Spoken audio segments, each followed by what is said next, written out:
we've been talking a lot about credit scores recently, but how do they actually come up with that magic number? Joining us today with all the answers, we have our good friend Tony Walls with Town and Country Credit Union. Welcome back to the show. Thanks for having me. Not only us talking about, you see commercials, everybody's like, it's like fix your credit score, or you better have a credit, it's almost like a scary thing sometimes when we talk about your credit score. But first, let's just talk about why having a good credit score is important before we talk about what even goes into it. Well, we talked last segment 2 weeks ago about how it not only affects a loan, and they said, well, I don't need a loan, but it can affect, where you live. It can affect jobs. It can affect so many different things, insurance rates, you name it. So even if you're not going to go out and buy a house or buy a car, you still want to make sure that your credit score's in a good place. And it's not always easy to do. Okay, so what goes into having a good credit score? Well, it's broken down into a couple different segments. A big majority is 35% is on-time payments. So, I've seen things as far as, and you see the breakdown there, about 35% is on-time payments, 30% is capacity, 15% is based on length of credit history, and 10% is on new credit, and 10% is a blend. So we'll kind of take one. So the first one is on-time payments. So even if you have a little $20 late payment you forgot about on a credit card, that can really affect your score because it's a 30-day late. And it doesn't get reported until it's 30 days past due. Okay. And then the second one is kind of the hardest to get around, but it's utilization of credit or revolving credit. So basically, to put it in simple terms, how maxed out are your credit cards? So I know we've all been there at a time or two. Yeah. But so let's just say for math, I'll try not to get too deep. If you have a $1,000 limit and you owe $400, you'd have 60% available. So you'd have 60 points to your credit score. So if you're 100% maxed out, you get 0 points on that. So that can really make a huge difference, especially if I had a college student who was maxed out, and but he pays it off every month.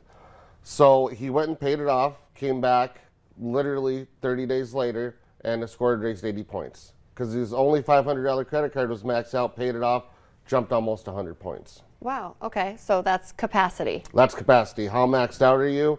On-time payments. And the next one is new credit. So I always tell the story. Let's say my boss gives me Friday off and I go to a store and they say, hey, do you want to save 25%? I apply for a card, I get a new card. Yes, of course you do. You want to save 20%. Why wouldn't you, right? And then I go to the next store, I do the same thing, and I go to the next store, and then I apply for 2 online. So let's say I open 5 new cards. Well, every time that you apply for a card, they pull your credit, and that's roughly about 5 points.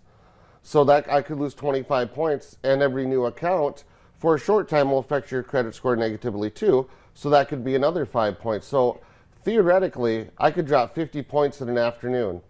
Now, did I do anything wrong? Not really. I always like to use the term, I kind of overheated my credit.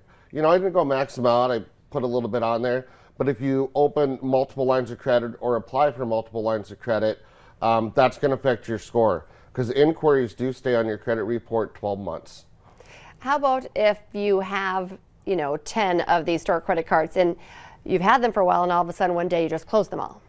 That would actually, in a weird way, would negatively affect it because you have available credit open. That's a great question. I always say if there's no annual fee, why not keep it open? Because you might want to use it, but also say you have a $1,000 line. If you close that down, you lose that history and you lose that capacity of $1,000 of open credit.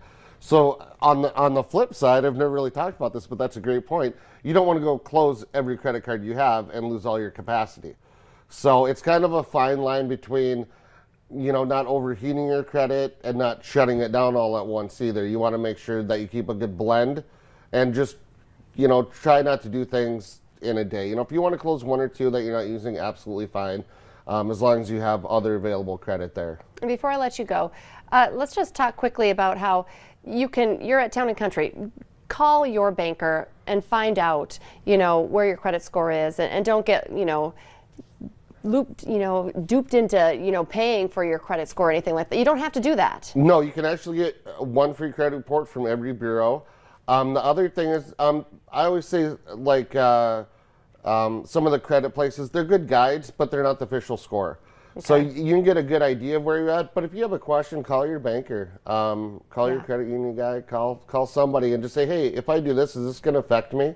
Yeah, it doesn't cost anything to ask. It does not. No, no. Especially if you're going to make a big purchase, you want to make sure you stay ahead of that and that you're really watching that and doing the right things. Tony, great to talk with you today. Credit score is important, and it doesn't have to be scary. Absolutely. Thank you. Stay with us. Coming up next, we have a check of your daily dose of motivation.